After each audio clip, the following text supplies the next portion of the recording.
ma'am. Good morning, ma'am. Good morning. Ma'am, myself Dr. Yugdeep Kaur, and I welcome you here in this international conference. And we will be starting it at 10:30. Okay, not 10 o'clock?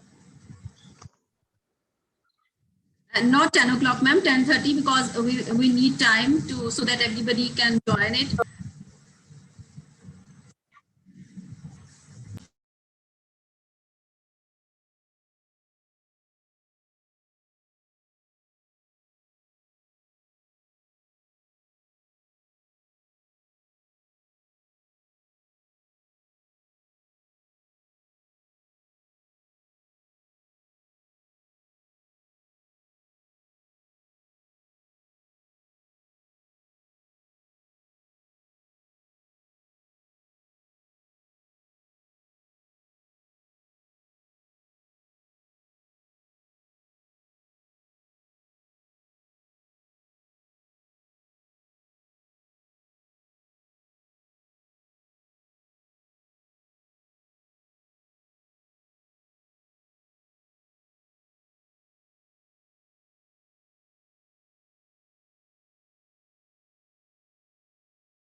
मिळेल तेवढा आपण घेणं गरजेचं आहे, पण त्यांचा कुठेतरी वापर करून घ्यावा आणि हा वापर करून घेणार नाही करायचं.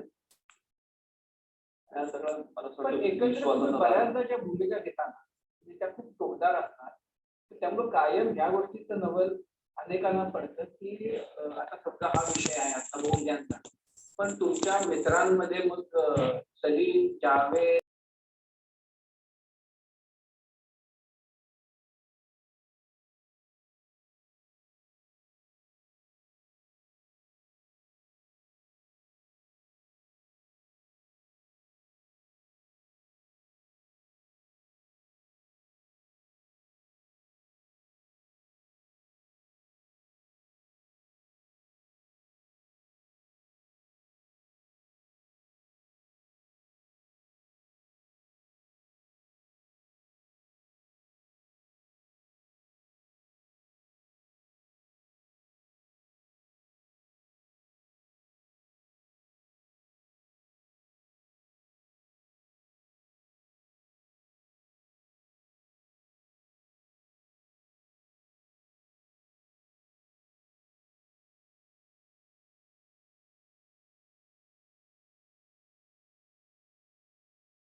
महासरस्वती देवता अनुष्टुप छंदः धीमा शक्तिः धामरी बीजम् सूर्यतत्त्वम् सामवेदः स्वरूपम् महासरस्वती प्रीत्यर्थे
हो गया मेरा सारे।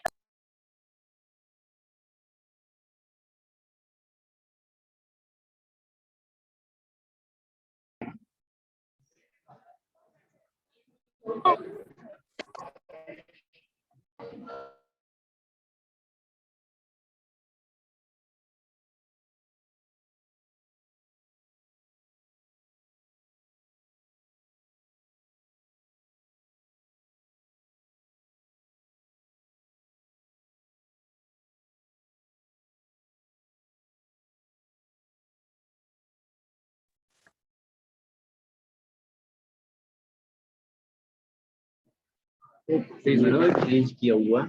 मैडम हम यहाँ पे काम कर रहे हैं, मैडम पीछे कर रहे हैं, क्या तुम्हारे देखते रहेंगे ना क्या कर रहे हैं, समझ जाएंगे। इसीलिए।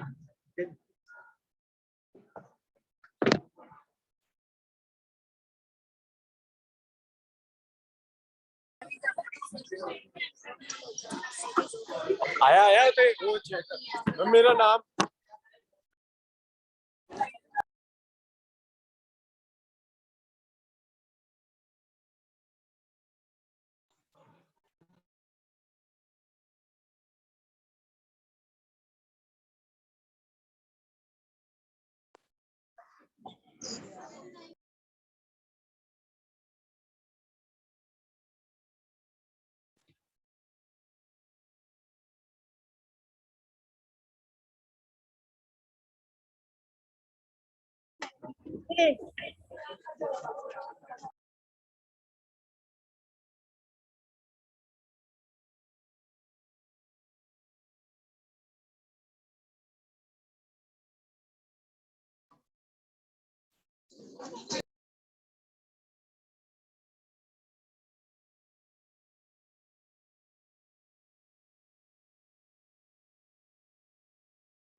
मैम ਤੁਹਾਡਾ number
hello.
Good morning, sir. Good morning, ma'am. This is Dr. Yugdeep. How are you? Am I audible?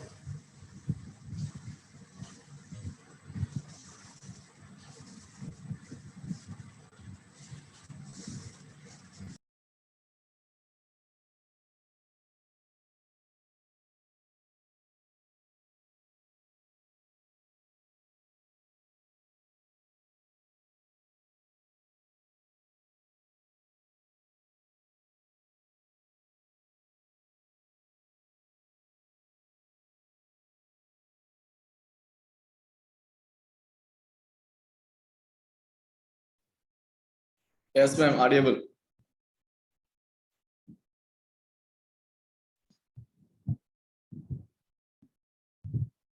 You can unmute, ma'am. Your mic is mute. Okay, sorry. Okay.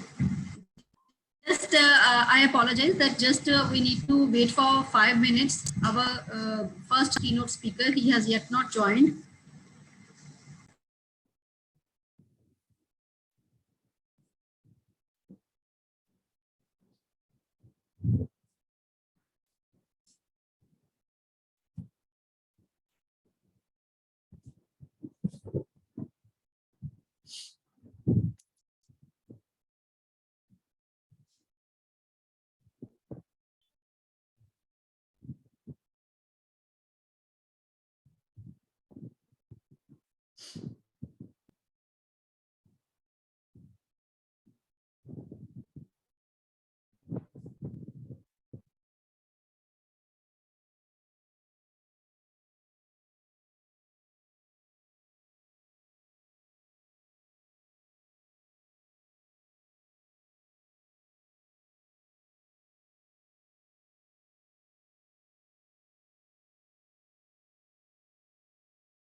Good morning to everyone present here.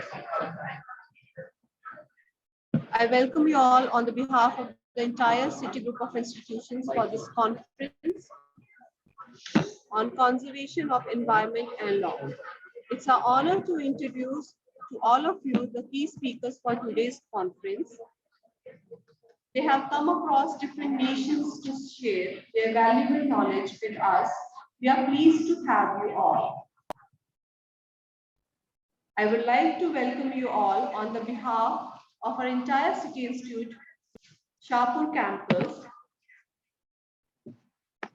from our director, worthy director, Dr. Rahul Malhotra, from Dean Academics, Dr. Anupam Deep Sharma, and Dr. Jasdeep Kaur Dhami, Director, Research, City Group of Institutions, and Dr. Yugdeep Kaur, Principal, City Institute of Law.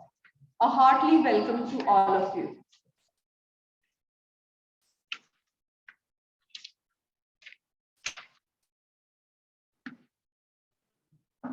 The City Group of Institutions singularly focus on the subjective side of the academics, but also the motives of the students and the faculty members to explore the other corners of this profession and to gain some real world knowledge and skills for them to keep growing. This conference, as the name itself explains, aims at exchanging knowledge about the methods of conserving the environment and the recent amendments in the environmental laws altogether. Issues like climate change and global warming are no more a myth and do not just remain in the textbooks. It is for the real and immediate actions are being taken to protect environment from degradation. In this conference, we shall hear various speakers sharing their views and updates with the latest legal amendments. The year 2022 marks several important anniversaries in environment lawmaking. 50 years of Stockholm Declaration on Human Environment and the establishment of UNEB in the year 1972. 40 years of United Nations Conventions on the Law of Sea and 30th anniversary of the Rio Declaration on Environment and Development and the Rio Conventions. These anniversaries provide an opportune moment for reflection on the power of law in beginning about the transformative changes needed to address environmental crisis of the climate change and nature destructive and population and pollution. This conference will inquire about the ability of law, both on international and national, regional levels, to facilitate the necessary systematic changes across all the sectors and levels. It invites critical presentation on the adequacy, effectiveness, legitimacy, and fairness of current legislation on litigation, considering the challenges posed by climate change, nature decline, and population, and most importantly, conservation of environment and law. A core question is to be addressed is, can the challenges be solved by using legal tools available? Will it inquire into the possibilities of emerging legal tools, but also limits and shortcomings of legal responses for these challenges? The conference seeks to bring together innovative academic legal thinking and practice on how legal tools can be improved, advanced, amended, or changed. What is needed by the law of the Act as a catalyst for the transformative change. The focus of the conference is a diligent analysis of conservation of environment and law. However, also other areas of law such as human rights laws, trade, investment law, commercial laws, criminal and civil laws, outer space, and other plays an important role in transforming society to address critical environmental challenges. Now I'd like you all to give a brief introduction of our key speakers for today.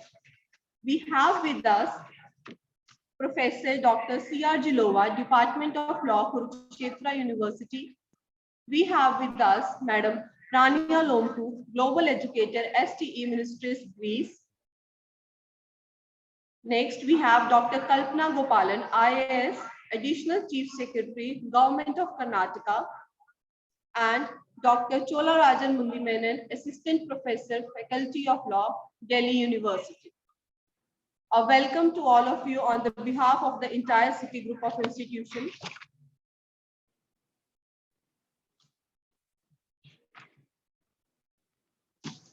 Now, I'd like you all to welcome our first key speaker for today, Professor Dr. C.R. Jilova, Department of Law, Kurukshetra University, Kurukshetra. Dr. C.R. Jilova has 35 research papers as published in national and international journals, 90 research papers presented in national and international seminars. He is a member of Board of Studies and a member of All India Law Teachers Congress as well. He has been a member of Kurukshetra University course. He has 20 years of administrative experience in Indian Air Force also. A hearty welcome to you, sir.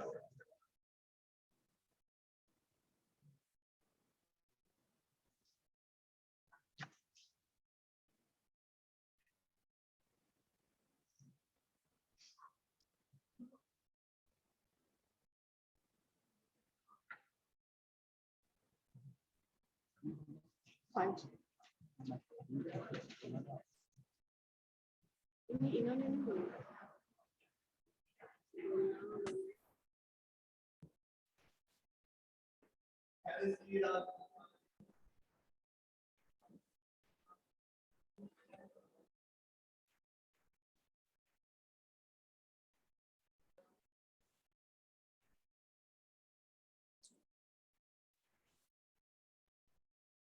Good morning, everybody. Am I audible? Yes, sir, you are audible.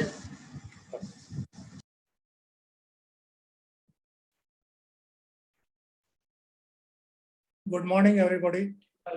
Good morning, sir, on the behalf of the entire City Group of Institutions. Thank you, madam. Thank you. Thanks a lot. Okay, at the outset, I would like to thanks to the City Group for inviting me as a resource person. And I would like to thanks to Dr. Kalpana Gopalan, IAS, Dr. Christian Dargichi, Ms. Rania Lampu, Dr. Cholaraja, and my colleague, Dr. Yagdeep Kaur, the principal of City Group Colleges.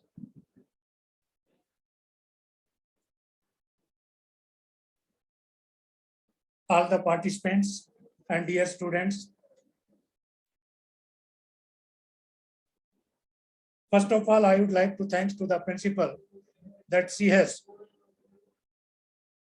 taken the initiative for organizing this international seminar on a current issue, conservation of environment and law. Today, I would like to discuss on sustainable development and the environmental protection through judiciary. Well, friend, we know that the 20th century witnessed the huge developments in the modern environmentalist movement. And the popular concern about the mass environmental degradation at global level was reflected through various studies. So it is now universally acknowledged that in order to comprehend the environment problems, one has to have the knowledge of socio-economic, political, legal, and the other such processes so as to ensure and establish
Sorry, dear. It was an interruption due to the network problem. Nowadays, the light problem is all over the India. It's very diminishing. So sorry. So we were talking about the development in the context of any nation generally implies and means the transformation and distribution of its resources into productive goods and services for the benefit and improvement of quality of life of its peoples. So yeah, the use of resources for the benefits and improvement of quality of life of its people to make a better life or to maintain.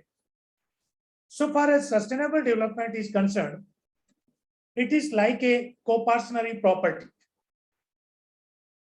If you go to Hindu law, you find our concept, co-partnership property. And what is that? Once a generation inherits from generation to the generation, any property which is inherited by one generation from the previous generation, that is co-partnership property under Hindu law, as such we talks about. So is the sustainable development. Sustainable development, one must not have the whole right on natural resources. We have to pass on these natural resources to our next generations. It is not our property. It is property meant for the generations to generations. And we should not exploit that. So development that meets the needs of the current generation without compromising the ability of a future generation to meet their needs and aspirations.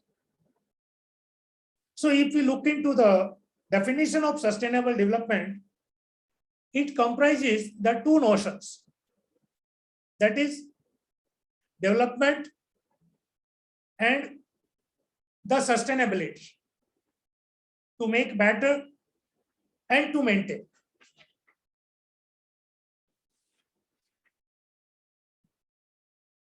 So the sustainable development acts as a large bridge between environmental, economic, and social sustainability.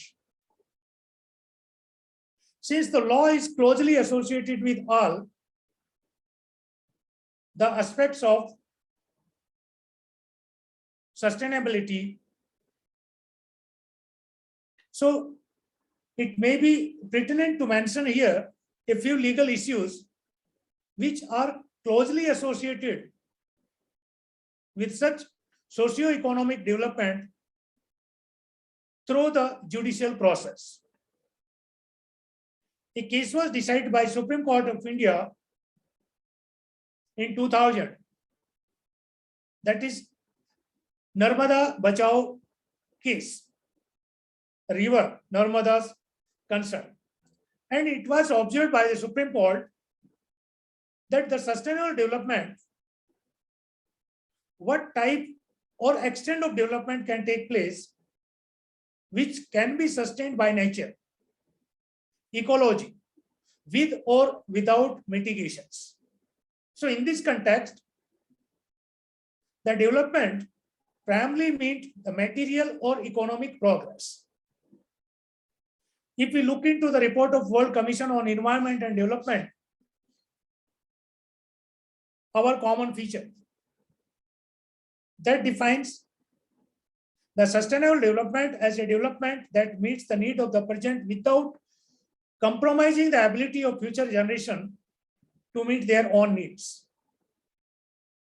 So the adoption of concept of sustainable development is a politically expedient compromise between the forces of economic growth and those of environmental protections. And it is based on the belief that Human progress must conform to the basic ecological percepts and the human need in order to endure. So we have not inherited the earth from our father. We borrowed it for our children. Same way our children, they have to pass on to their next generations. If we go to the preamble statement given by the International Law Association in their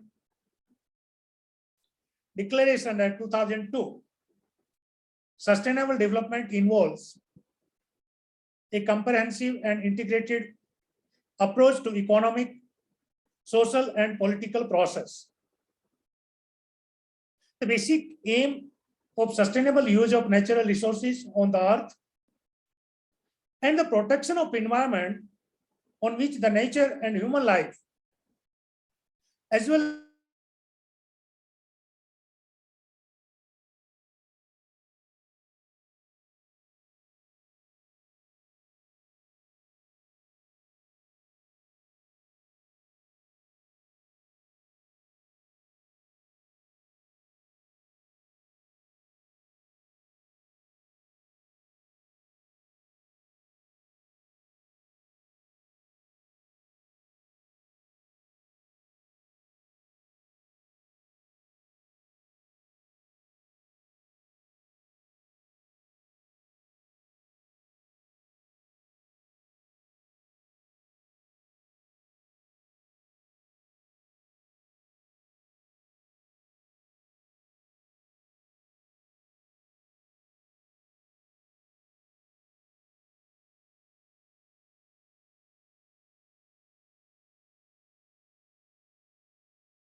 due to any network issue. Due to network issue,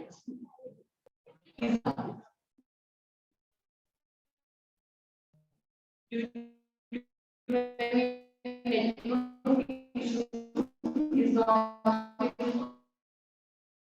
connected with us. Kindly wait for 1 or 2 minutes.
I apologize to all of you. Due to any network issue, he is unable to join us with us.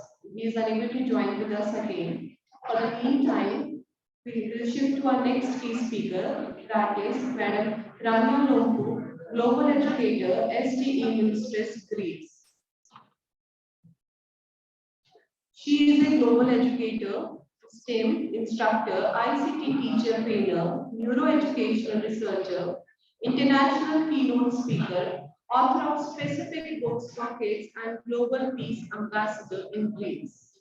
She has a postgraduate degree in MA in language teaching related to cognitive neurosciences and She is also a passionate researcher on cognitive neurosciences and neuroeducation.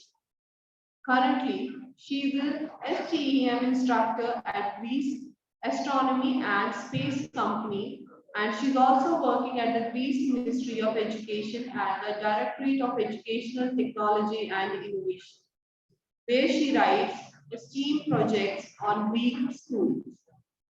She has been awarded many national and international prizes, over 130, and she is also a Global Teacher Award 2020 and 2021.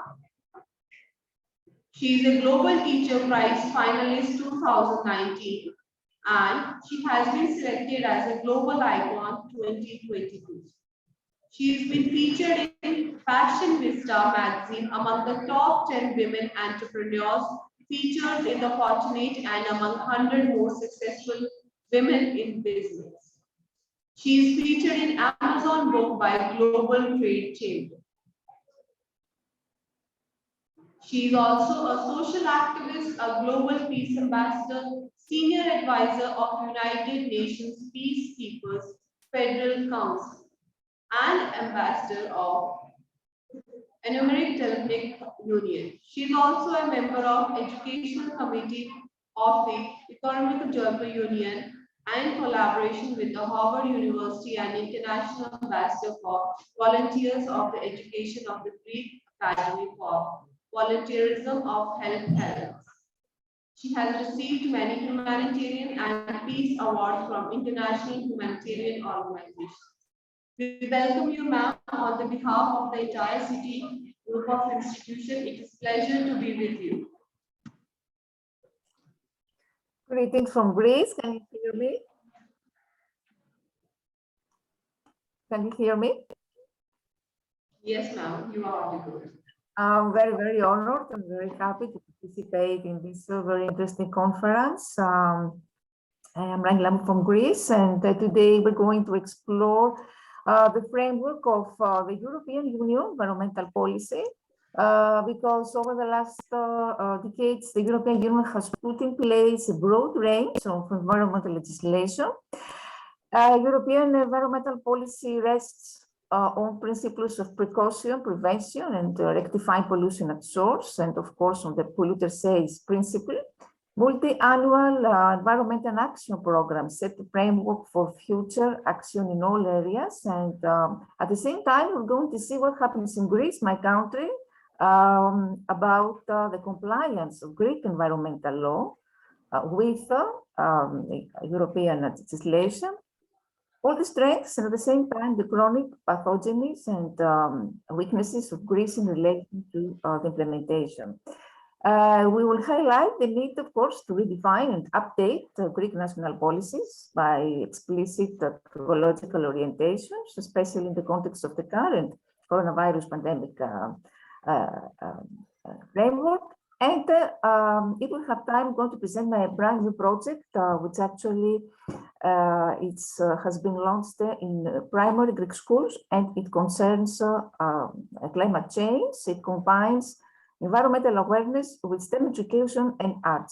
So may I share now my presentation?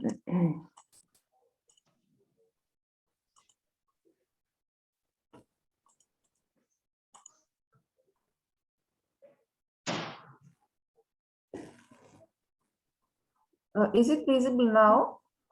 Yes, ma'am, it is visible. You can see also the change of slides.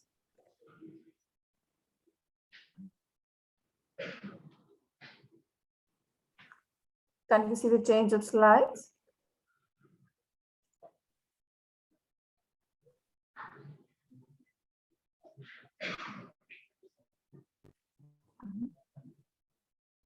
Can you see the change of slides? Yes, ma'am, we can see the change of slide. In response to ever-increasing international environmental tensions, environmental law aims to the legal protection not only of the natural environment itself, but also of its components from human activities, preventing or restoring ecological damage, bolstering up ecological balance, and shielding public health. So the force of this legal order indiscriminately covers members of the same generation of people along with individuals from distant generations in conjunction with the axioms of intergenerational and intergenerational justice, respectively. So when we embrace a sustainable philosophy, we talk about stability, applicability of coherence of ecological justice. And more specifically, the environmental gap elicits either between the developed and developing countries of the world or amidst persons coming from advantage or disadvantage socioeconomic and sociocultural backgrounds within its states. And this raises reservations about the fundamental establishment of equality in the planet. For this reason, the rightful entitlement of environmental justice now enjoys lawful safeguards, enable citizens to vigorously claim it by means of pluralistic and democratic processes. So the whole environmental law includes international treaties, regulations, directives of the European Union together with national laws. Among this authoritative framework, community legislation has been described as particularly dynamic and influential because it governs as a binding norm an extensive, multifarious, and organized subset of countries across the globe. And in fact, amongst the countries of the world, the European Union has already achieved a reduction of greenhouse gas emissions in its territory by 80% since 2020. After the Kyoto Protocol, and this incidence is very important, it's crucial as each average annual aggravation in atmospheric macroparticles by 1 microgram per cubic meter of air has been estimated to be undertwined with a 5% upsurge in pollution in the area. So what happens with the historical background of environmental law in the European Union? We can mention that in parallel with the national consciousness of environmental problems due to depletion of natural capital and the contingent energy plight during the decade of 70s, the European Union became active in the political and legal protection of the environment, which was gradually shaped in the decades that followed. Initially, we have the Treaty of Rome, 1975, focalized on identifying the proper functioning of the common market, and the conservation of the environment was not established as an independent political goal. Subsequently, we have with Single European Act in 1986, there was the necessity for the preservation of the environment, and this was incorporated in the transcript of this pacta.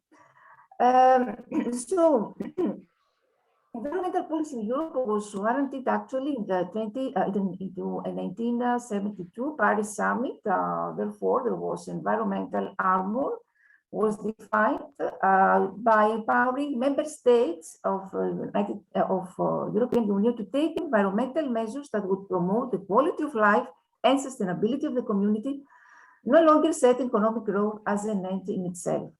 We have also the first environmental action program, 1973, which highlighted the importance of anticipating any harmful anticipations from the exploitation of agrarian resources. Moreover, the contribution of evolving scientific knowledge in making sound environmental decisions was acknowledged. The function of environmental education toward raising public awareness was accentuated. And of course, what we call principle of subsidiarity was introduced for the first time, providing this way a multi-level concerted for multi-level and concerted prices of environmental responsibility at national, regional, and localized scale. So since then, we have 5 or more medium-term dedicated environmental action programs. These were implemented, directing coordinated movements by member states' governments on any contamination or waste management, biotechnology, environmental impact assessments. And all these programs merged economic, social, environmental objectives, and through them the adoption of about 200 related legislative acts, regulations, this way were launched. This is also program, which highlighted the tightening of environmental standards as an incentive to magnify economic competitiveness and entrepreneurship, with a focus on attention on climate change, biodiversity, vibrancy, and securing human wellness. And owing, of course, to the detection of unsustainable trajectories in these pressing purviews, the fulfillment deadline of this has been extended from 2012 to 2020, updating this way the stipulation for a green economy that preserves its wholesome assets and eliminates population inequalities. Very, very important and historical landmark is the Maastricht Treaty in 1992, which actually constitutes a key point in European environmental policy. While preparing for the European Commission's transformation into economic, social, political, and monetary union, the input of environmental sustainability to the equitable economic and social accomplishment of the people by virtue of the division and convergence of environmental policies in all fields of endeavor was formally inaugurated. So how coherent cross-sectoral progress was intended to be prosecuted in accordance with what we call principle of integration and in line with intergenerational justice, which advocates the equal, as I said before, concomitance of all human beings.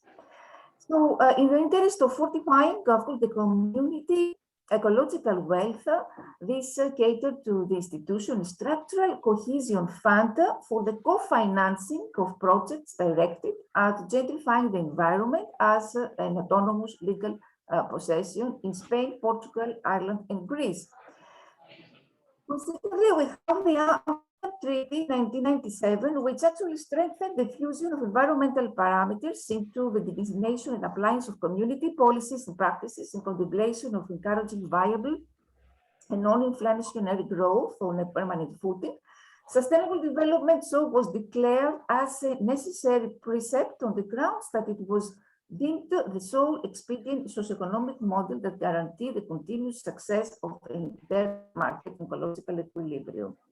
Later, we have the Gothenburg European Council in 21. Sustainable development strategy was agreed with a spotlight on reverse tendencies that threaten potential prosperity.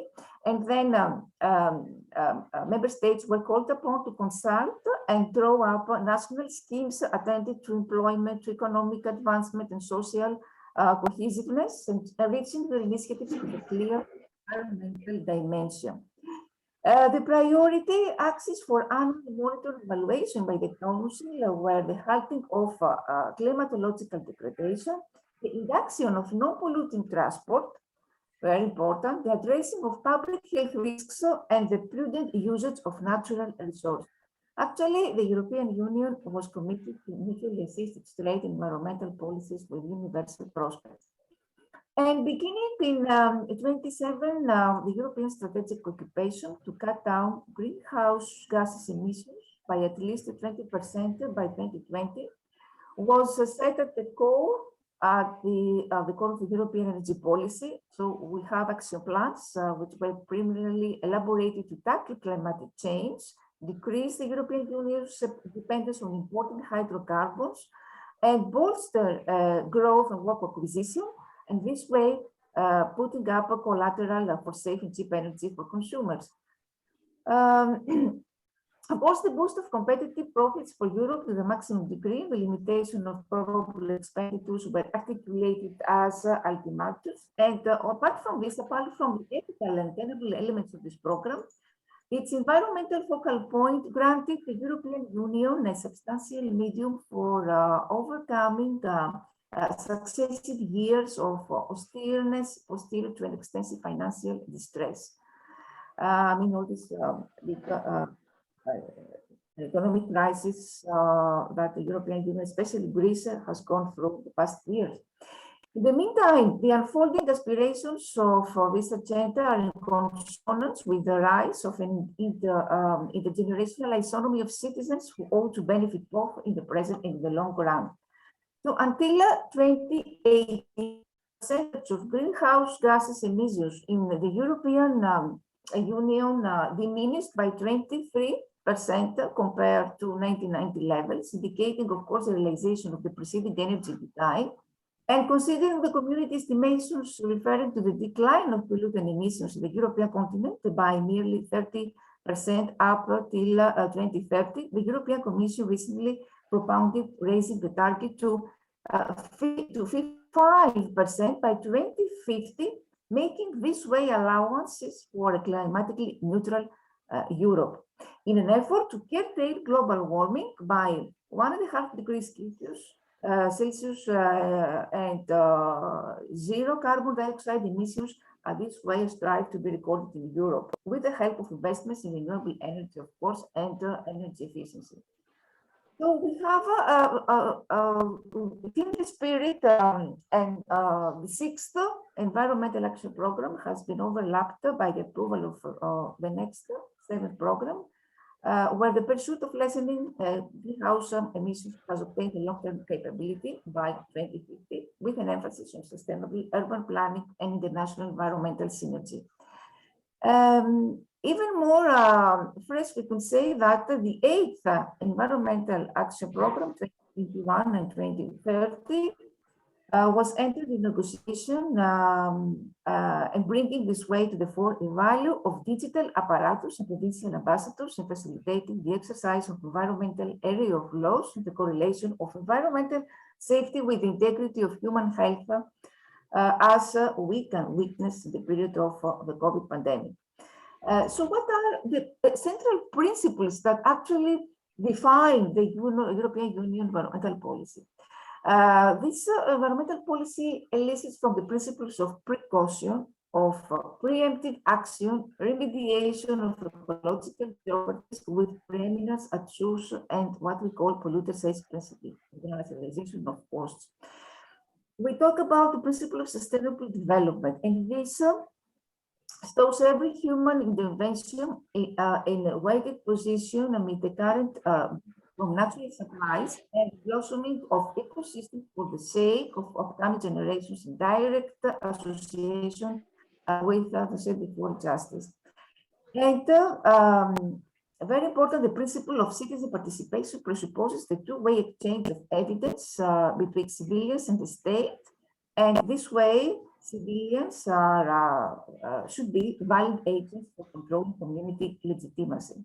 So in this way, in this context today, we have more than 400 regulatory directives emanating from community law that have been released from the European Union to member states, honing in a sizable range of subjects such as nature, air, water protection, noise pollution, dispensation of environmental information, and energy administration rules.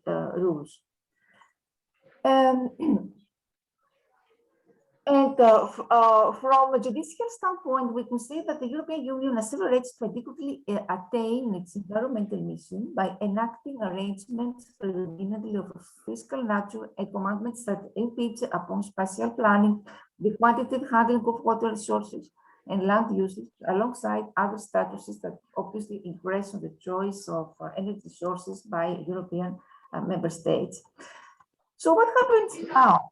What happened in this period, in this recent context? We talk about the brand new European Green Deal. What is this? It's a European agenda for environmental sustainability. In 2019, the newly appointed Commission announced a strong shift of policy priority and the policy roadmap towards environmental sustainability, which is labeled as European Green Deal. In its fundamental ambition, the Commission pledged to reset its commitment to tackling climate and environment-related challenges, that is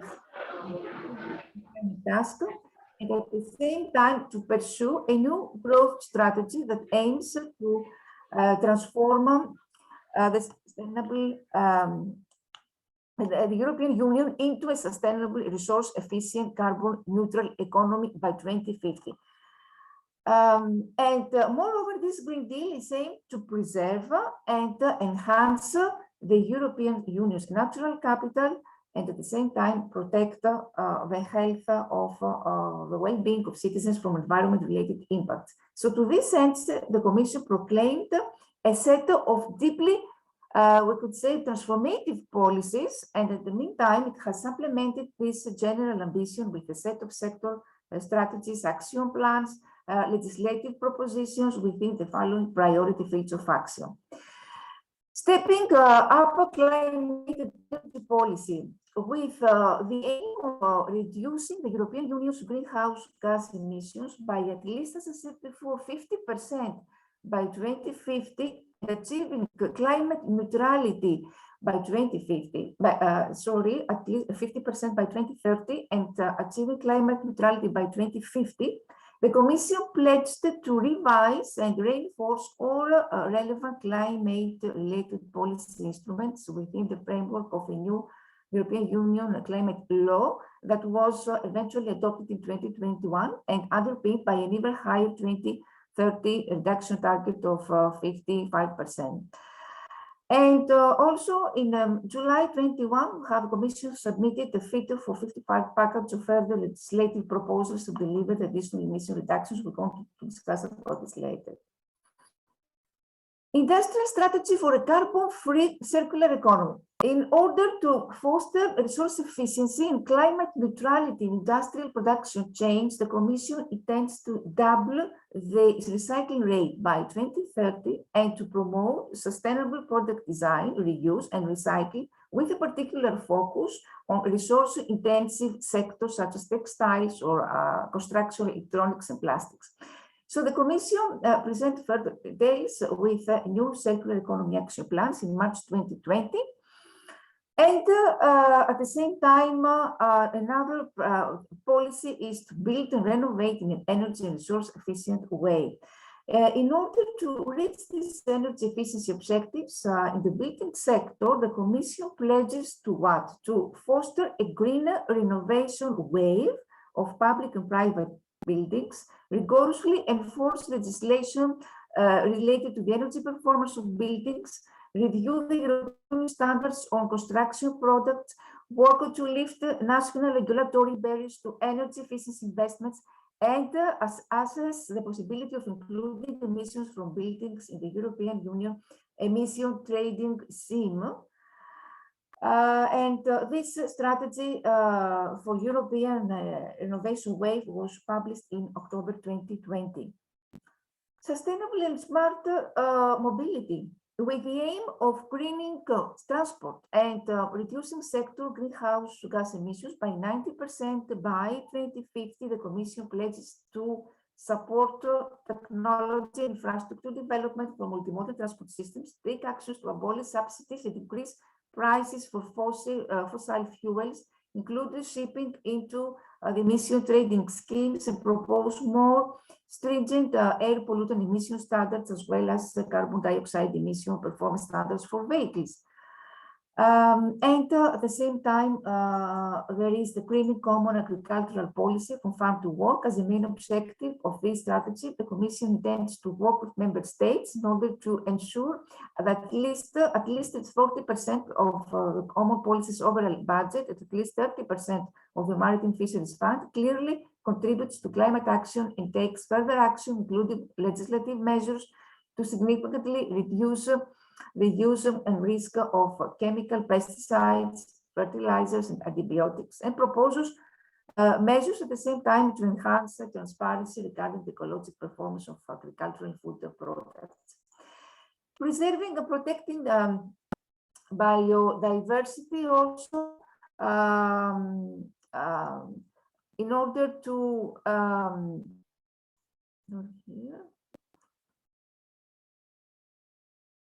in order to amplify the protection of ecosystems and biodiversity, the Commission aims to strongly expand the area covered by the European Natura 2000 network of protected nature areas, better align agricultural practice with the requirements of ecosystem health, and foster sustainable afforestation to increase absorption of carbon dioxide, protect biodiversity, and promote a wood-based bioeconomy.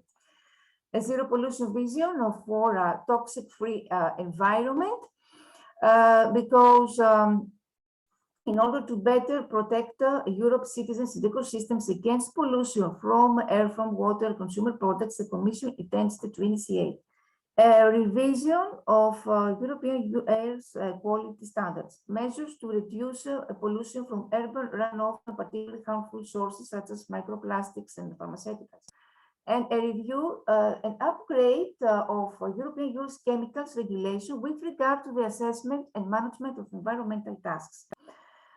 So it's also important sustainable finance, budgeting and spending. The Commission here acknowledges the essential role of finance and formulates a wide array of measures to streamline the European Union and national budgets, as well as tax systems, public procurement, state aid, and private finance towards sustainability and transformation. Public participation and active key stakeholder engagement, because the Commission puts strong emphasis on the engagement of citizens and stakeholders and has announced to foster active participation primarily by a new European Climate Pact designed to boost information sharing, collaboration, grassroots activities, and the European Union as a global leader, because the Commission also pledges for to promote global transition by further greening its external policies.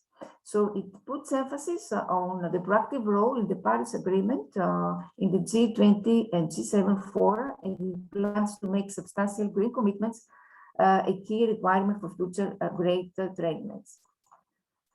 The European Green Deal comprises, we could say, a highly ambitious, far-reaching and nearly all-encompassing policy program that is likely to meet with all considerable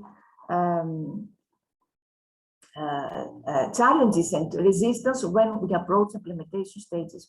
Considering the wide gaps also, this, of course, we could say that is rather doubtful if Commission will manage to realize this ambitious transformation, given the fact also that we are in the COVID pandemic period, and this also has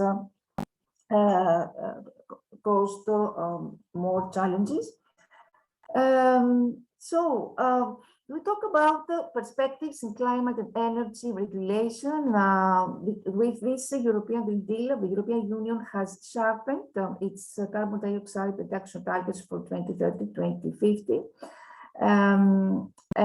By 2050, the European Union shall be energy neutral. To achieve these goals, a series of legislative reforms have been proposed.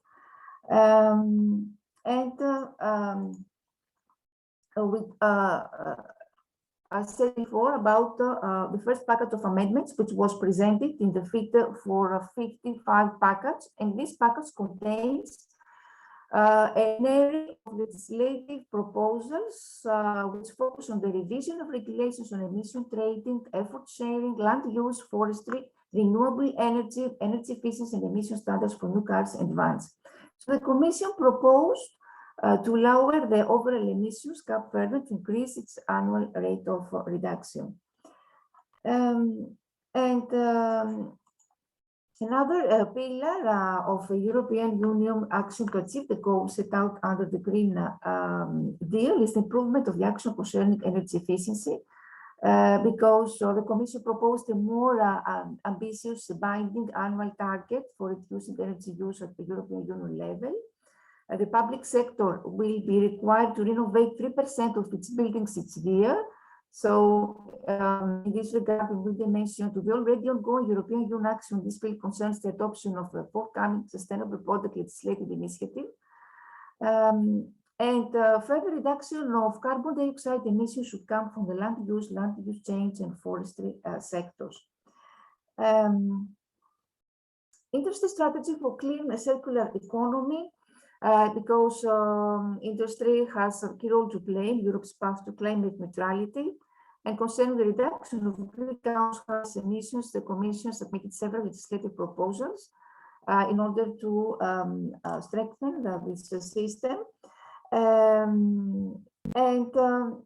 Also, what are these important measures? We talk about the new circular action plans, and this aims to tighten and extend the waste reduction targets, to develop further European Union-wide and of waste criteria in order to facilitate marketing and use secondary resources and products, substantially expand the eco-design directive to revise European Union consumer law, to propose minimum mandatory green public procurement criteria to assess regulatory options for further promoting circularity, with, of course, regard to Battery's proposed new legislation buildings for regard to construction projects, revised regulations, etc. This Commission preparing a research of regulatory measures to enforce sustainable production and consumption. And this here we have a framework for sustainable spending, finance, and investment. Because we need new criteria for economic activity to qualify as environmental sustainable. We should talk about environmental objectives. And what could be environmental objectives?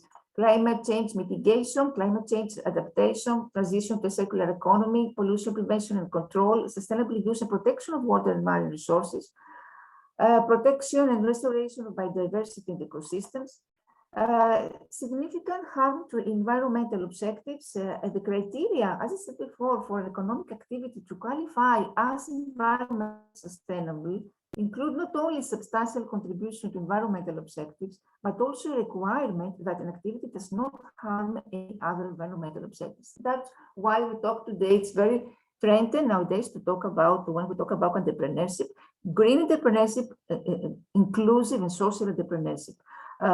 When we don't anymore, the new comprehensive approach of an industry zone and other prices a company's performance should not be based on focus on the only economical performance, but also on the impact of its actions on the environment and also on society. We talk about minimum safeguards because in order to qualify as environmentally sustainable, economic activity must be also carried out in compliance with the minimum safeguards. Technical screen, of course, include criteria for defining whether an economic activity could qualify as contributing substantially to given objective, and all these practical measures, all focus the activities to be financed from European Union funding. And of course, the role of public is important because the Green Deal is for the European Union and citizens. Active public participation and confidence in the transition is paramount if policies are to work and be accepted. So the Commission claims that involvement and commitment of the public and all stakeholders are crucial to the success of the European Green Deal, and that game-changing policies only work if citizens are fully involved in designing them. The role of the public is clearly defined, bearing in mind that both the Commission and Member States announced to Commission and Member States must ensure that policies and legislation are enforced and delivered effectively. This way, the Commission announced to consider revising the Aarhus regulation. The Aarhus Convention, maybe you know, it's in the national agreement that gives people the right to access information about the environment, promotes public participation in decision-making, and provides access to justice on environmental matters. And this, it's an emblematic, of course, instrument for environmental democracy. The convention, we should focus here, the convention in this protocol on pollutant release and transfer registers are the only legally binding international instruments that put the principle 10 of the Rio Declaration of Environment Development in practice. And a new outlook, because the Green Deal was launched as a comprehensive strategy for transition to climate neutrality and sustainable economy. In the meantime, more specific strategies were adopted for all relevant actors. The Commission has entered the stage of legislative implementation. This commitment of European Union institutions to follow up on the ambitions presented of the publication of Green Deal has already shown great progress. So what happens here in Greece? Here in Greece, it has been argued in general that the environmental legislature of Greece as a member state is subject to what we call inconsistencies between its legal basis and its corresponding exception, partly disregarding the requirements of civilians' fairness and justice, as I said before. What happens in Greece? Greece has a decentralized system of environmental governance. The government has made significant, of course, efforts so far to increase transparency and accountability, to streamline environmental legislation, such as to reduce regulatory burdens on enterprises. However, institutional capacity issues and resource constraints limit effective implementation of environmental laws in use of good regulatory practices, particularly compliance assurance. So the accession of Greece, the European Union in 1981, coincided with an epoch with the community was searching for compulsory palliatives and predicaments of environmental preservation. So Greece was one of the countries who tried to be in harmonization with community and devise a commensurate administrative infrastructure for the discharge of law. And at the same time, we have some progress. I mean, we have the enforcement of the scale of drinking water consumption-free naphtins. We have carbon dioxide emissions that have been moderated nationwide, among other things, thanks to the position of energy taxation on liters of gas or oil. We have its detachment from lignite by 2028. It's one of the goals of Greece, and the initiation of a national fund for fair transition to renewable energy sources that have been positively appraised. And the assimilation also into Greek law of community directive for the withdrawal of disposable plastic utensils manufactured by Ponyville chloride 1 year earlier than the allowed deadline is also positively evaluated. And also the latest draft of the first Greek climate law has compiled a roadmap of national Greek transition. Here we can say, at the same time, that unfortunately we have many weaknesses, structural weaknesses. Skepticism has been expressed about this sometimes inefficient deployment of European inflows in Greece. There are many technical studies, for instance, which received funding, but they were never executed. Many programs that were never implemented. So all these, of course, failings are due to phenomena of unreliability of corruption, big corruption in Greece, and customer relationships in the superintendence of venture, the centralized local phases. Today, fortunately, nowadays, these issues have been normalized because there was an act of governmental and municipal directorial bodies of the country through the online software, the applicants, so there was a great effort of transparency.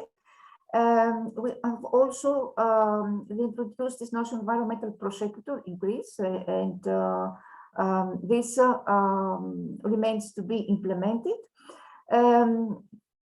And of course, sustainable development, of course, in Greece during the COVID pandemic has caused Greece also many problems. To see here that Greece is classified in the 20th position, unfortunately, concerning litter recycling, insisting on landfilling 95% of it, counter to the European average of 45%. So deteriorating soil contamination does not allow the country to adhere to innovative circular economy. And Greece is also positioned the last 28 among member states, referring to this just as said before, also many other problems that the Greek state also has been relegated to the Court of Justice and the European Union for poor tutelage of ecosystem diversity in its habitats that have been encapsulated in the pan-European network of shelter native localities Natura 2000.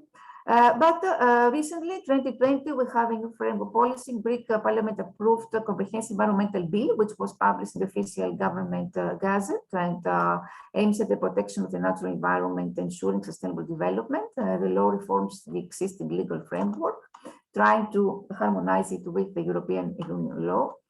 At the same time, we have some other important measures. simplification of environmental licensing, maximization of renewable energy projects, the update of the Forest Charter, very, very important. Application of the Forest Charter continues to constitute a major priority for the Greek government in order to put an end to the state of insecurity concerning the forestry status of many tracts of land. So this law provides a total reform of the relevant regulatory framework. The valorization of environmentally protected areas, either by the Natura 2000 framework or by national legislation provisions, are now open for activities of sustainable use, management of their natural resources, funding for the construction of grid network, and also 2022 now, very recently, Greek lawmakers approved a new developmental law which provides financial support up to 75% tools to eligible businesses interested in modernizing and sustainability. What could be the recommendations? Environmental governance, strengthen institutional and regulatory framework, increase actually the share of plant inspections, improving enforcement and compliance. Don't have to analyze that. Enhancing environmental, of course, democracy, so improve the quality and the usability of publicly accessible environmental information. There's no better example of the overreach of government than in environmental law. And for concluding, I want to say that environmental education is something that is very, very, very important. Here in Greece, recently, our minister announced a new cognitive discipline in the curriculum of primary, secondary education, environmental education. It's a big step for Greece, which usually it's behind in terms of modern ideas and modern concepts. And at the same time, we have also the case of schools which are labeled as sustainable. So many new reforms about environmental education. Many educators are active, and I'm working at the Greek Ministry of Education, where I'm working. I wrote recently a new program. I'm the founder of the national project which actually promotes sustainable development goals. My new project is called the SOS for Changing the Earth's Climate, and it focuses on mostly on climate action, climatic zone of the Earth, all these anthropogenic factors that influence climate in Greece and other countries. The children will have the opportunity to combine activities with environmental awareness, to get acquainted with various ways in which humans intentionally affect the Earth's environment. They have the opportunity to experiment, to create and collaborate. Through authentic problem-solving processes, through authentic activities, and in this way they can learn, they can understand how it's important to find solutions to the Earth's environmental problems. Some of the activities that I have integrated in my program are experiments to simulate weather phenomena, measurements of temperature, of pressure, building a meteorological station, and many other activities. Before concluding, I want to say that even though both European Union and Greece possess a competent, we could say, legal framework to uphold environment, ecological strengths persist, unfortunately, in intensifying postulated vigilance, and of course, a bigger mobilization of existing legislation. But there is always a room for a fruitful rectification, for modernization and amendment of the Greek domestic legal order. We need a broad political consensus on the reclamation of systemic pathogenesis of the Greek public administration, environmental points. Because our country has already been furnished with through an interdisciplinary know-how that could settle a policy of mitigation of anthropogenic climate fluctuation. Thank you very much for your attention, and of course, for any question at your disposal.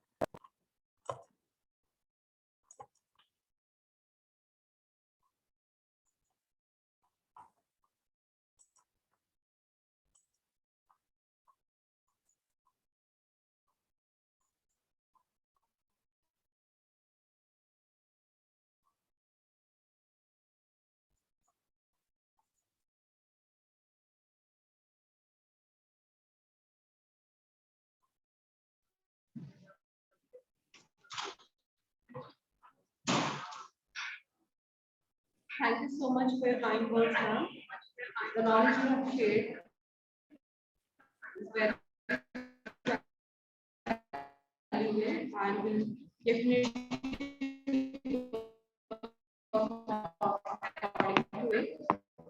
and make this world more aware about the environment law. And here Lola with us, but due to some technical issues, we will not, sir, would you like to conclude your speech again?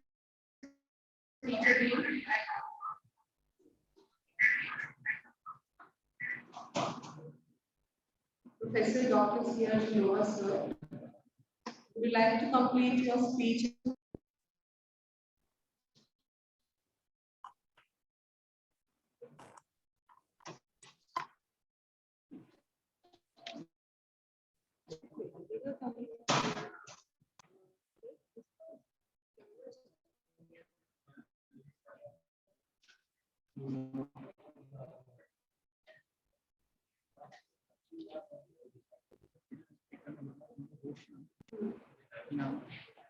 Next, we have Dr. Kalpana Gopalan, IAS Additional Chief Secretary, Government of Karnataka. Ma'am, are you online? She was earlier with us. Dr. Kalpana Gopalan, IAS Additional Chief Secretary, Government of Karnataka. Her topic will be actionable sustainability for ordinary India. Welcome, ma'am. Kindly unmute your.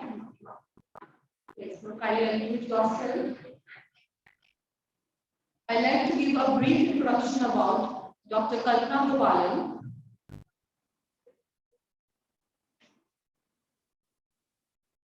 She is the head of administrator, the heart of academics, and hand of politics. She is a hybrid leader with a unique mix of public services, business schools, and academic credentials. She is a versatile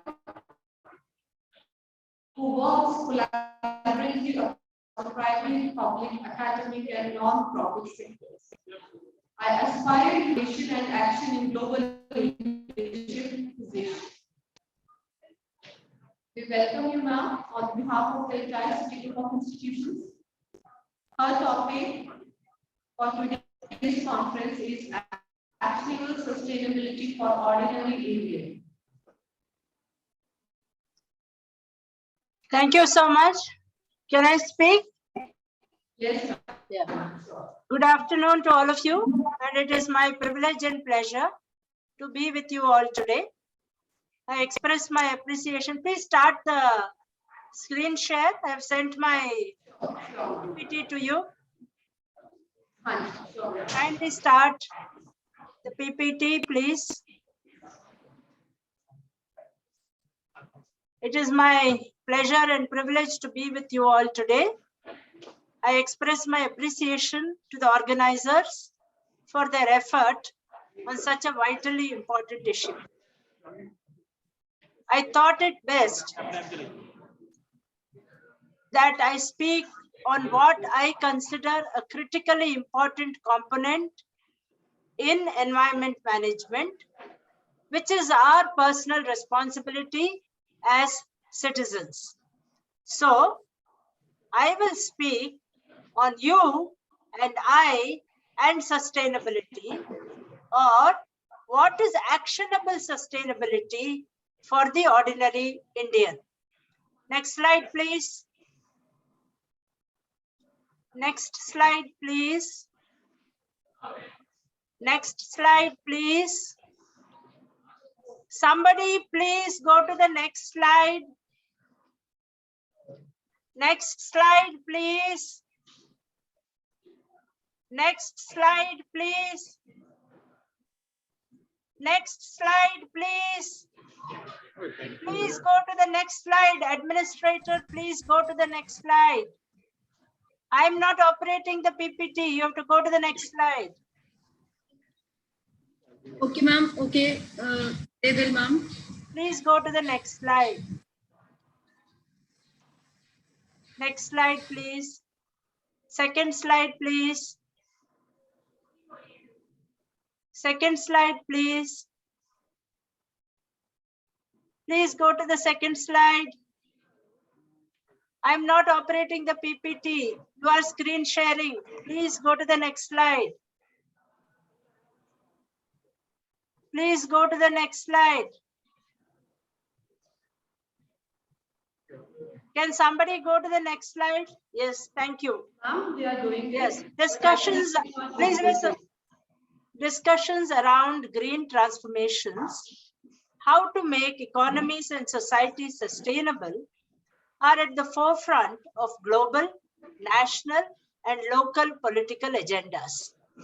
I would like to begin with a peek at global sustainability strategies that are making the news today. In Sweden, public-private collaboration has resulted in the IT system Keynote that makes use of advanced algorithms to operate railway traffic as energy efficiently as possible. Next slide, please. Here is a picture of vertical farming and urban orchards. Current estimates suggest that by 2050, the world will be inhabited by 9 billion people, 80% of whom will live in cities.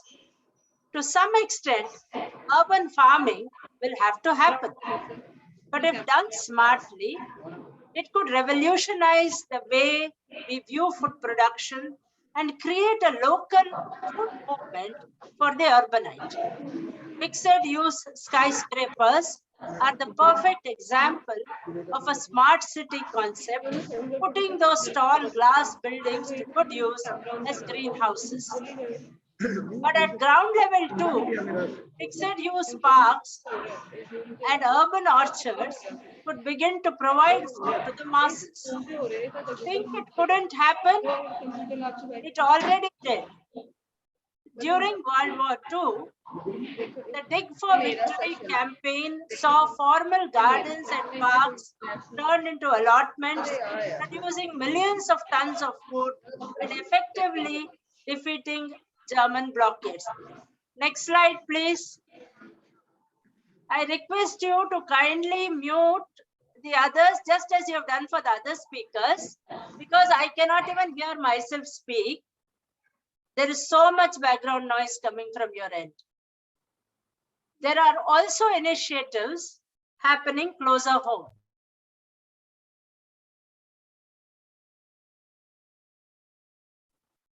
Don't mute me, please. Mute others. There are also initiatives happening closer home. More than 1 million Bangladeshis could be displaced by rising sea levels by 2050. One consequence is that children cannot attend school for long periods of time, making it harder for them to escape poverty.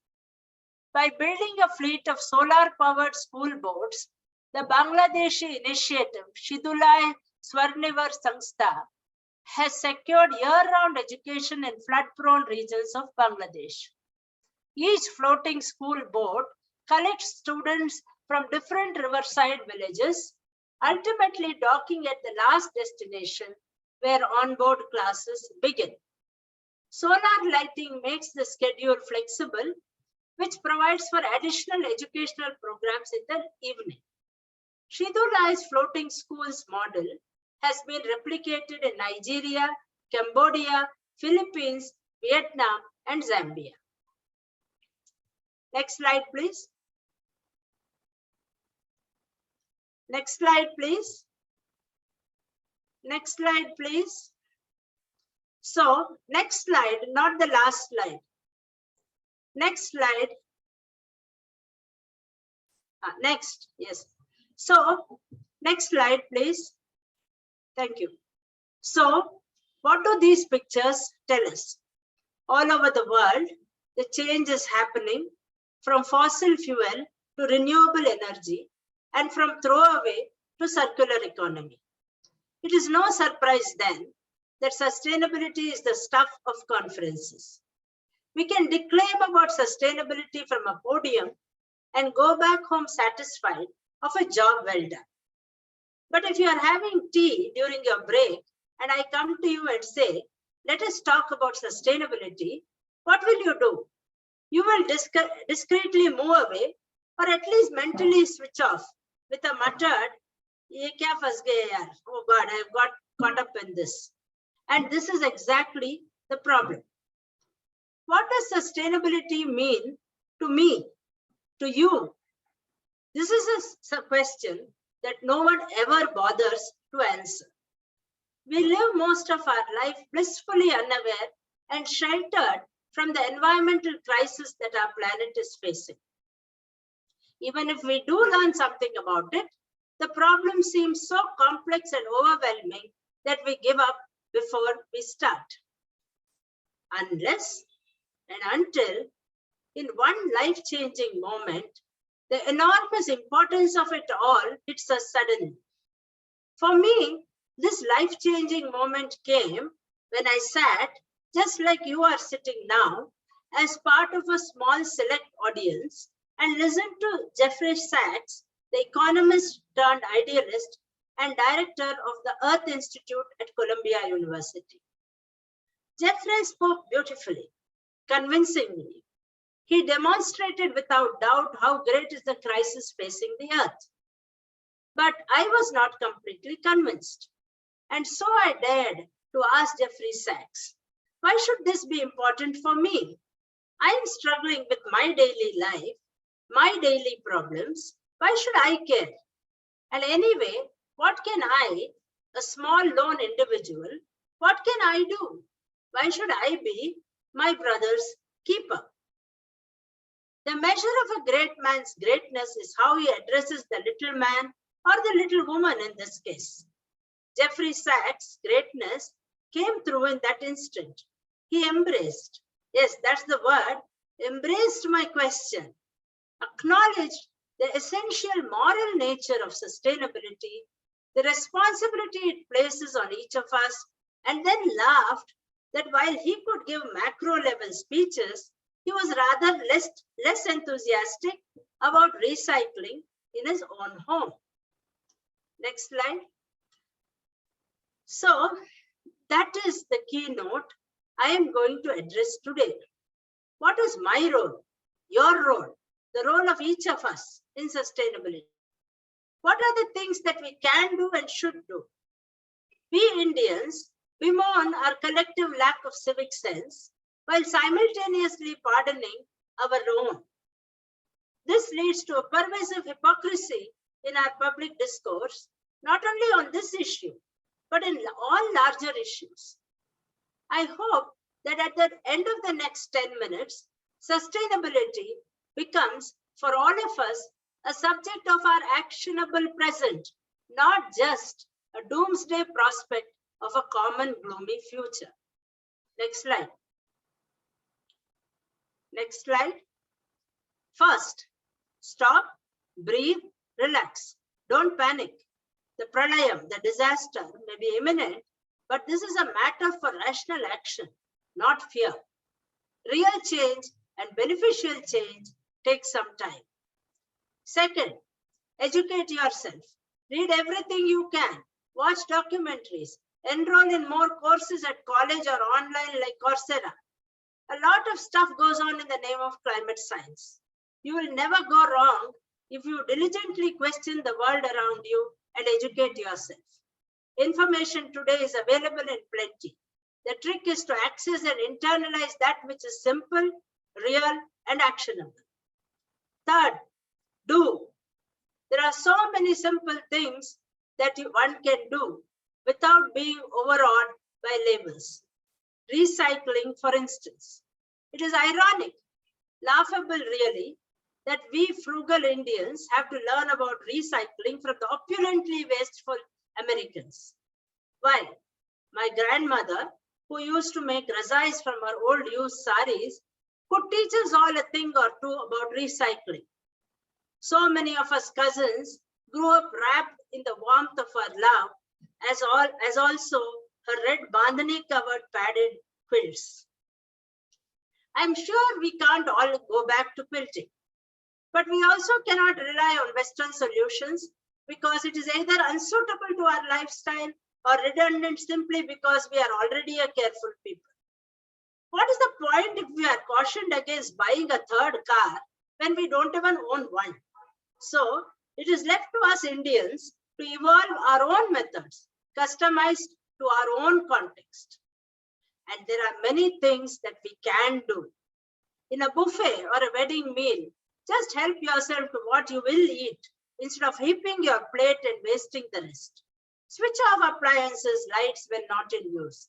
Take along a reusable bag for your grocery shopping instead of asking for one more plastic or even paper bag. Use buckets and mugs instead of allowing the rivers of India to flow into your drains.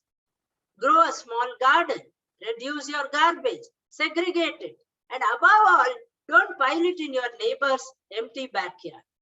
I am sure each of you will be able to come up with many things that you can do. When I speak of action, there are certain caveats I would like to make. Be realistic. Start with yourself. Assess where you are and how you can change. Many sustainability converts become over-enthusiastic, try to change those around them, but become frustrated and stop when others don't come along.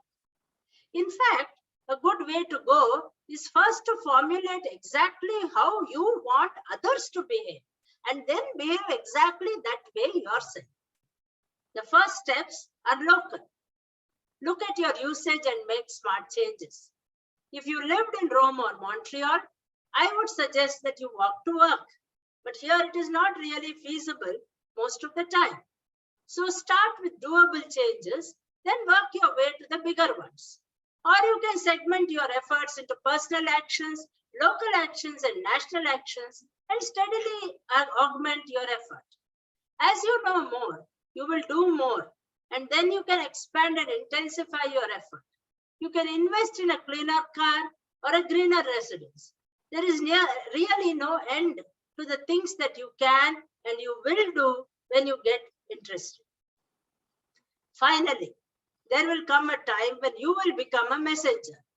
At that time, tell a compelling story, make it personal, and relate it directly to the individual so that your audience will care. I think part of our problem is that we still use the old approaches of the traditional environmental movement, using negative reinforcement, lobbing vague threats, focusing on all that stands to be lost. If it's going to survive, the sustainability movement needs to do just the opposite. Paint a picture of how good things could be. Talk about all the great things we will achieve, not the bad things that we'll avoid, and inspire people to change instead of trying to scare them. At the end of today's session, I'm certain that you will go back wiser, more knowledgeable, perhaps more fearful. There are different frameworks: the crisis frame, the controversy frame, the social responsibility frame, the morality frame, the political frame. I have no doubt that we all will be enriched by the discussion. I have only this to add. Sustainability is not someone else's problem. It is mine, it is yours, and all of ours. But you don't need me to say this. You know it already. Gandhiji said it a long time ago, that the earth provides enough to satisfy every man's need, but not every man's greed. The Mahatma, as usual, has summed it better than any of us could ever do. With these closing words, I wish your efforts all success. Thank you all very much. Jai Hind. Sorry I cannot stay long. I had no idea of the time, and I have to go immediately for another engagement. Thank you very much.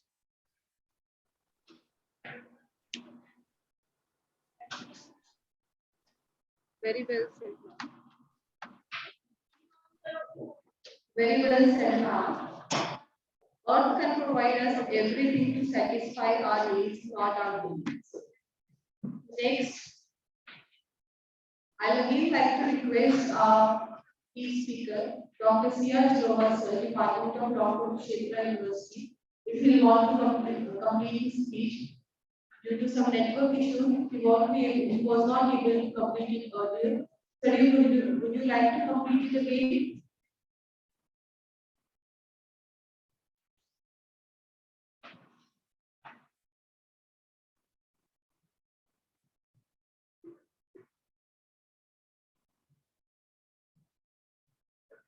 I'll again repeat. Professor Dr. C.R. Jalova. So would you like to complete your speech, which was incomplete earlier due to some network issue?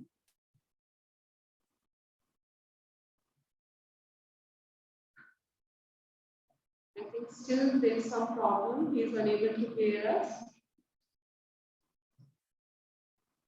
Next, I'd like to invite our next key speaker, Dr. Cholarajan Mundimenan, Assistant Professor, Faculty of Law, Delhi University. So can you hear us?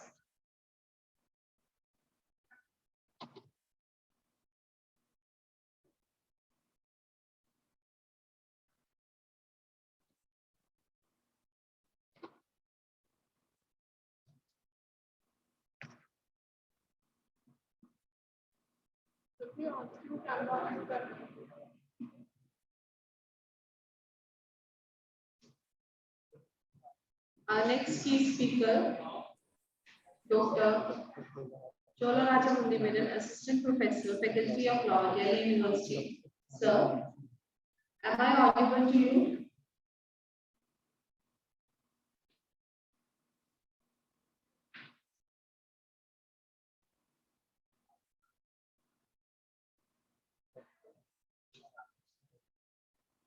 He was there with us earlier.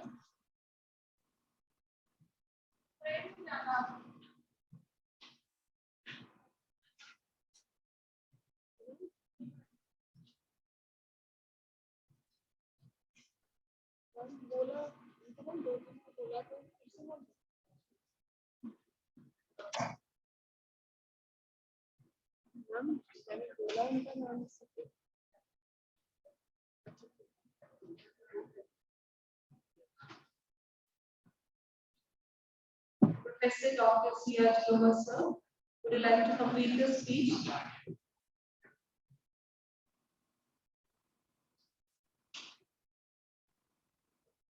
Professor Dr. C.R. Jalova, sir, Department of Law, Kurukshetra University, would you like to complete your speech? Next, we have Dr. Cholarajan Mundimenan, Assistant Professor, Faculty of Law, Delhi University. Sir, we welcome you on the behalf of the entire City Group of Institutions. Your topic for the today's conference is Environment Protection and Constitution of India. Sir, am I audible to you?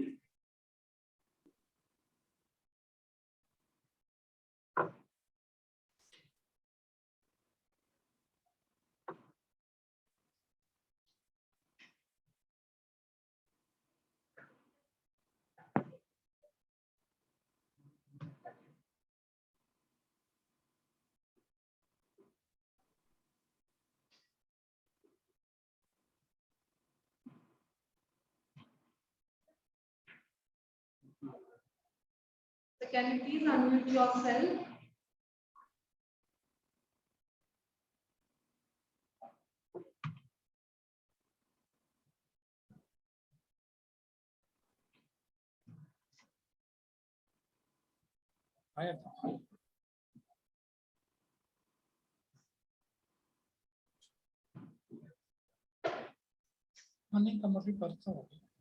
Should I start it?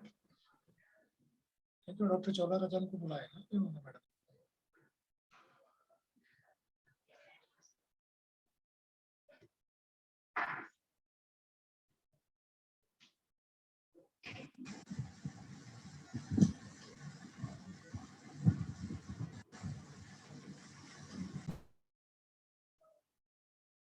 You can't have you.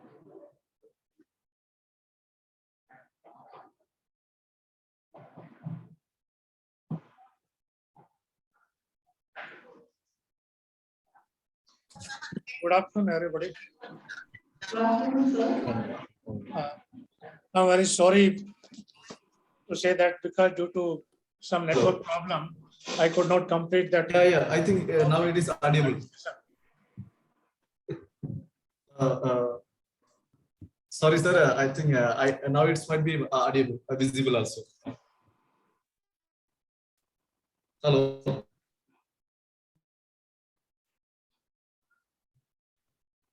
Is it audible now? My voice is clear. Can you please wait for some minutes? Professor Dr. C.R. Lewis would like to complete his speech. Sorry for the No, I tried to unmute it, but and sir, we were trying to connect with you, but you were not there. Yogdeep, ma'am, is it? Hello. Hello. Hanji, Dr. Rajan, you I just unmuted wait for a already, while. but this is green color signal also coming In through. in the meanwhile, sir has started his speech, so just wait for a while and see.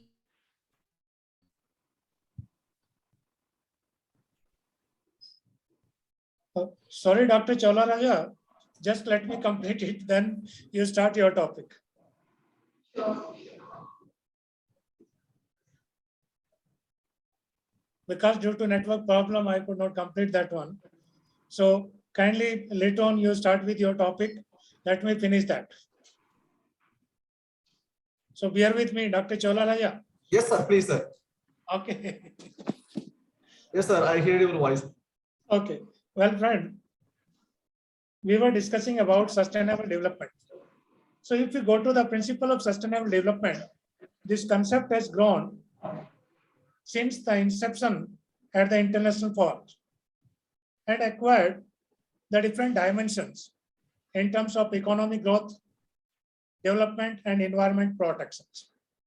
If we look into some of the principles of sustainable development that has been called out from the Brundtland report and the Rio Declaration Agenda 21 were the intergenerational equity, precautionary principles, polluter pay principles, environment protections, use and conservation of natural resources.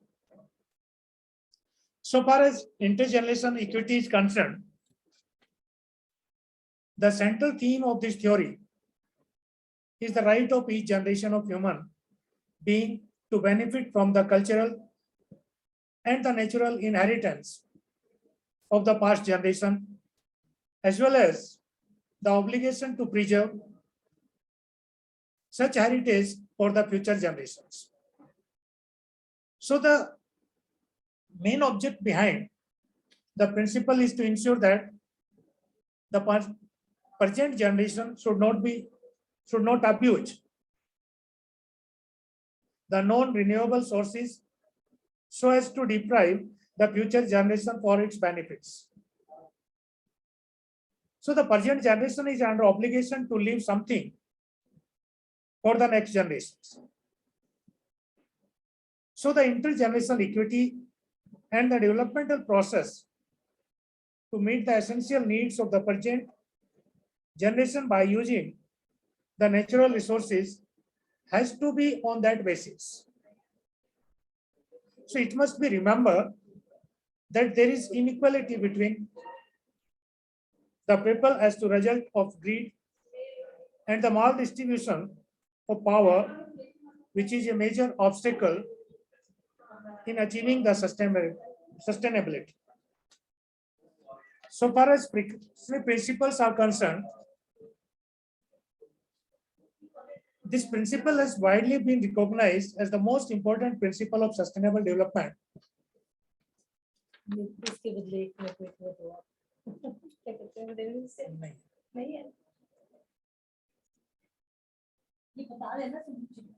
Thank you. Sorry, dear. So this principle was widely recognized as the most important principle of sustainable development.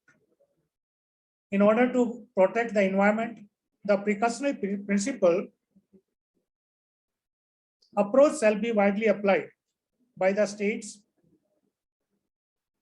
according to their capabilities. So where there are the threats of serious or irreparable loss, lack of full scientific certainty, shall not be used as a reason for postponing the cost-effective measures to prevent the environmental degradations. Then comes to the polluter pay principles, triple P. Supreme Court of India interpreted the polluter pay principle means the absolute liability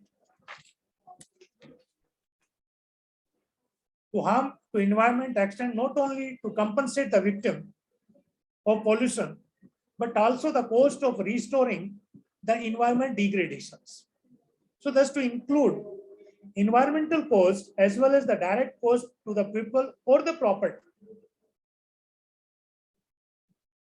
So the obvious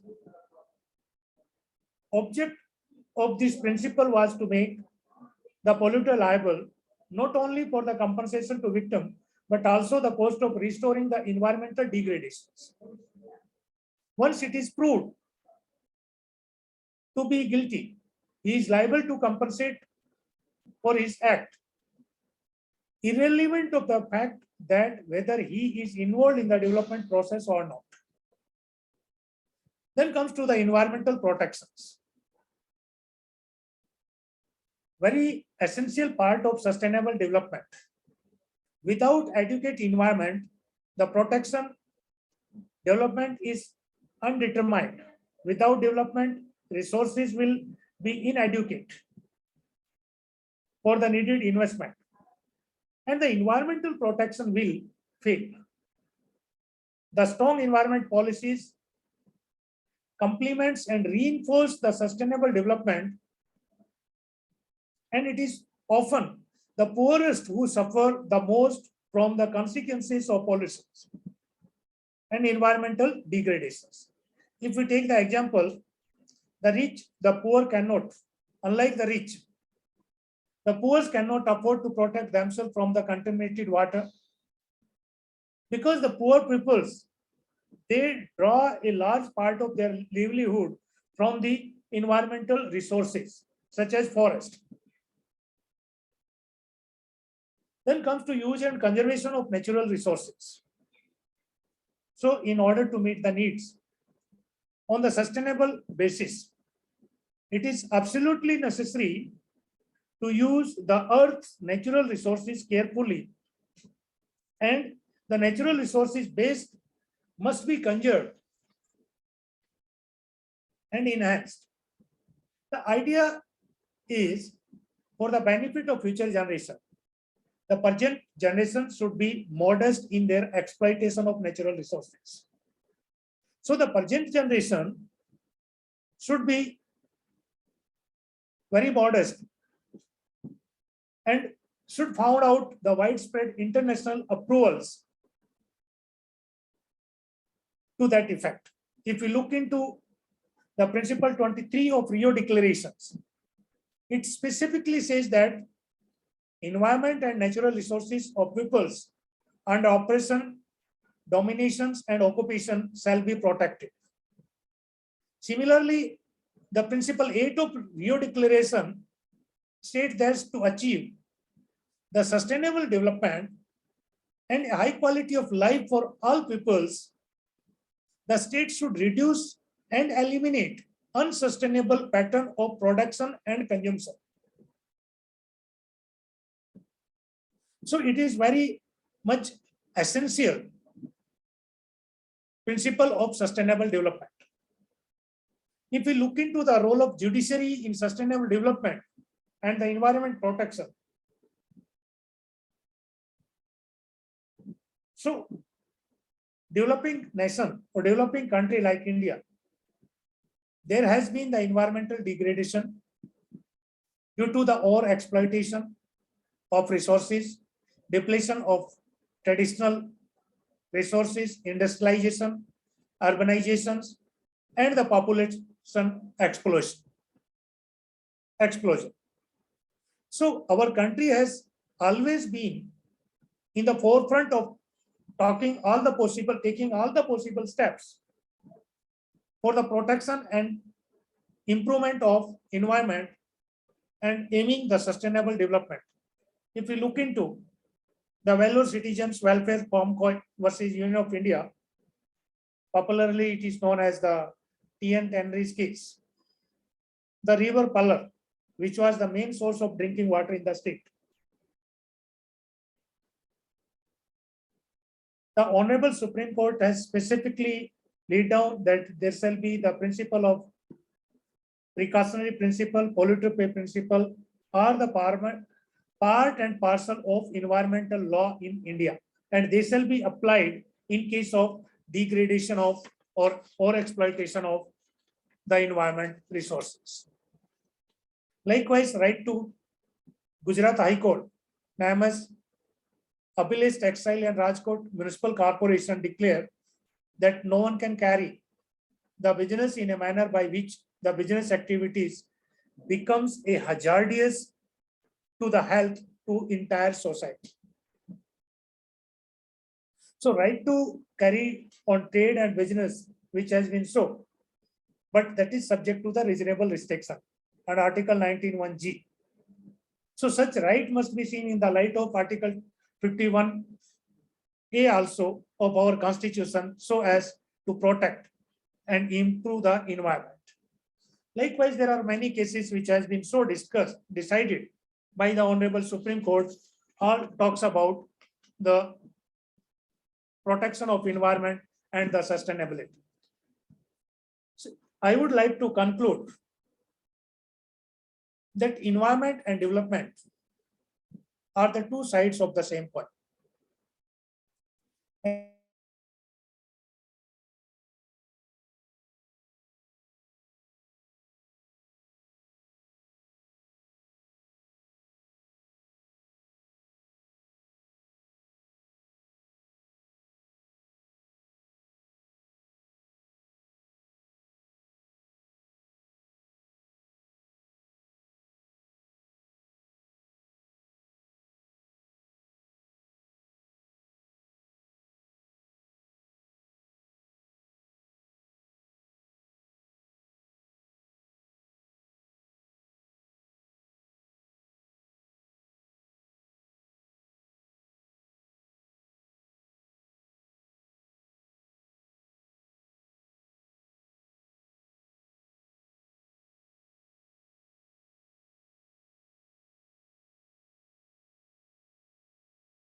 Ma'am, is that audible?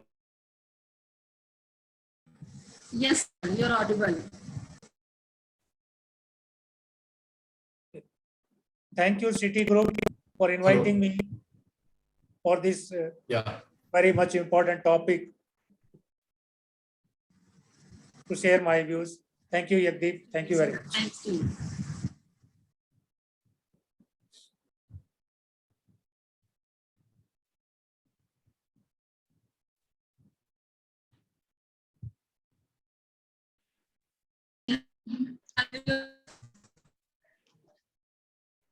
You may invite Dr. Chola Raja now. Yes, so we have already invited him.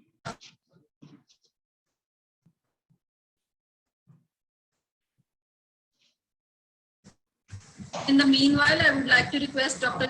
Rajan to Welcome back, sir. Dr. Chola Rajan Mundimanan, Assistant Professor, Faculty of Law, Delhi University.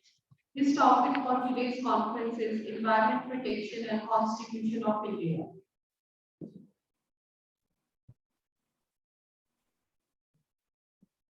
Sir, am I audible to you?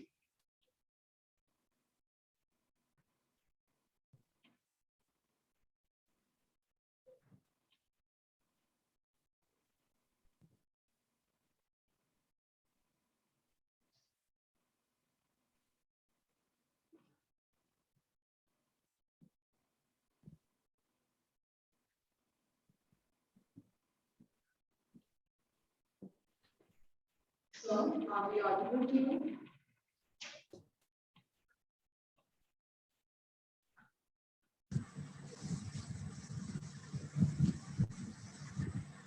just wait for a while. There might be some technical or some that you have.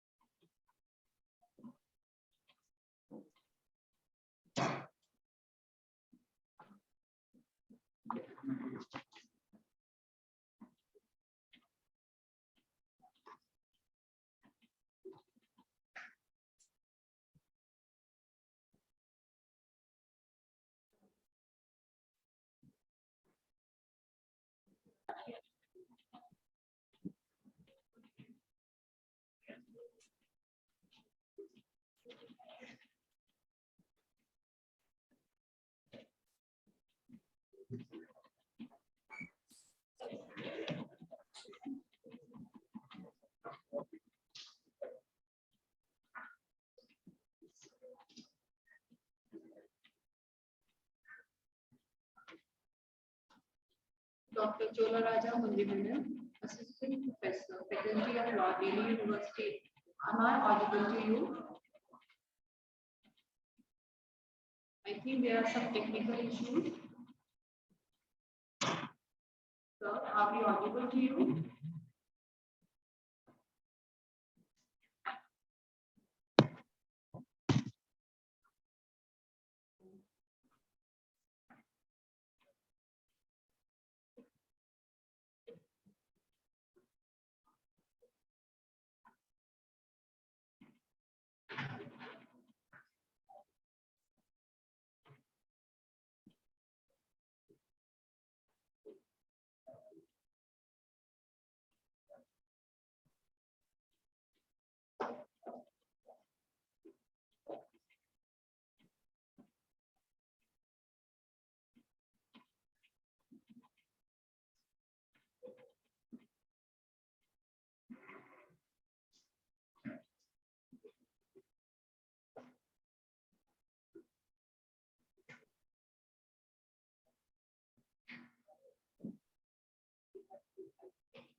Alka ma'am, as he is not able to join due to some internet issue, so you please wind up the session.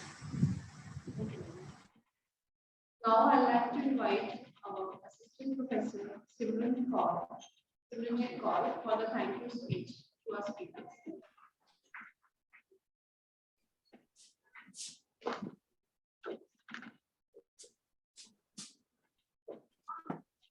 Good afternoon, everyone, respected dignitaries on the dais, off the dais, invitees, and dear students. I, Assistant Professor, City Institute of Law, Simranjeet Kaur, feeling honored to get this opportunity of thanks everyone in the International Conference on Conservation of Environment and Law. I hope our motive to aware ourselves and everyone with the challenges of environment like climate changes, global warming, etc. will be successful. It is time to convey our gratitude to all who have extended their support to make this conference successful. At the outset, on the behalf of City Institute of Law, I would like to express my profound gratitude to our keynote speakers, Professor Dr. C.R. Jilo, Department of Law, Kurukshetra University, Ms. Rania, Global Educator, STE Greece, Dean, T2 Mayoresco, University of Bucharest, Dr. Kalpana Gopalan, IAS, Additional Chief Secretary, Government of Karnataka, Dr. Chola Raja Madhimenon, Assistant Professor of Law, Delhi University. I would also like to thank our panel Chief Patron, Dr. Rahul Malhotra, patrons Dr. Kuldeep Garewal and Dr. Jasdeep Kaur Thami, conveners Dr. Anupamdeep Sharma and Dr. Yugdeep Kaur. We are also very thankful our session chair for technical session 1, Dr. Zubair Ahmed Khan, Assistant Professor, University, School of Law and Legal Studies, Guru Gobind Singh, Indraprastha University, Dwarka, New Delhi, and session chair for technical session 2, Dr. Harjeet Pal Singh, Associate Professor, Deputy Director, Research and Consultancy, CTGI. At last, we would like to thank everyone present here in the conference. Thank you.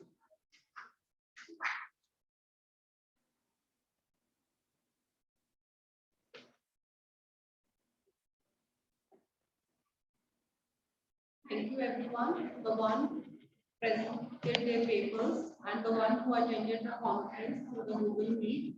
I'm sure all of you are enlightened by the knowledge we have gathered today. And definitely, it's a big issue to preserve our environment and we should work upon it. Thank you, everyone. I'd like to thank everyone on the behalf of the entire City Group of institutions and management staff of campus. Thank you, everyone.